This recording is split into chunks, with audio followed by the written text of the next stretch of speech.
ሄሎ ጋይስ እንዴት ናችሁ? ዛሬ ጤና ምንድን ነው? ጤና ከየት ነው የሚመጣው?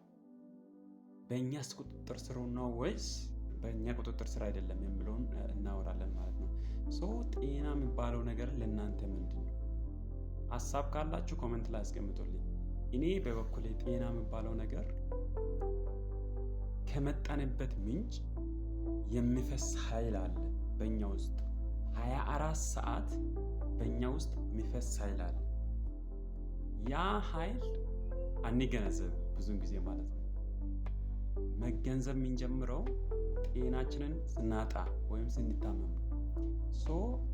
24 ሰዓት በእኛ ውስጥ የሚፈስ ኃይል አለ፣ ብርሃን አለ።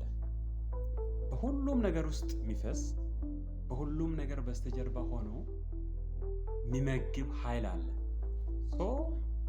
ያ ኃይል ነው ሰውነታችንን የሚመግበው ማለት ነው። ያ የህይወት ኃይል የሚፈስበት መንገድ አለ።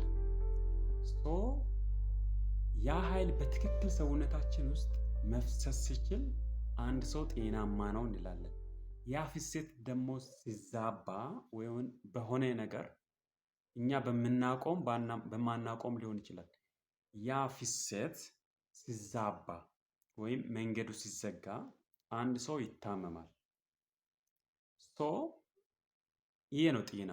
ጤና ማለት የህይወት ብርሃን በእኛ በኩል ሲፈስ በትክክለኛው መንገድ በተፈጥሯዊ መንገድ ሲፈስ የምንሆንበት ሁኔታ ነው ጤና ብዬ የምለው እኔ ፐርሰናሊ። የእናንተ እይታ የራሳችሁ ሊኖር ስለሚችል አስተያየት ቦክስ ሜሴጅ ቦክስ ላይ ጻፉልኝ፣ ኮመንት ላይ። ይሄ ነው ጤና። ጤና ተፈጥሯዊ ነገር ነው ማለት ነው በዚህ ዴፊኒሽን ከሄድን ማለት ነው። አስበን የምናመጣው ነገር ወይም የሆኑ ነገሮችን ስናደርግ ወደኛ የሚመጣ ነገር ሳይሆን ተፈጥሯችን ስለሆነ ብዙውን ጊዜ እንረሳለን ጤና ምን እንደሆነ ማለት ነው። ብዙውን ጊዜ በተፈጥሮ የተሰጡንን ነገሮች ላይ ትኩረት አናደርግ።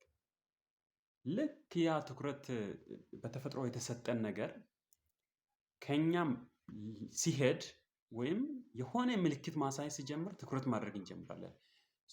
ለዛ ነው ብዙ ጊዜ ማንገነዘበው። ጤና ማለት በእኛ ውስጥ የሚፈስ የፈጣሪ ብርሃን፣ በትክክል ያ ብርሃን ሲፈስ ሰውነታችን ውስጥ ምን ሆንበት ሁኔታ ያ ስቴት ነው ጤና የሚባለው ማለት ነው።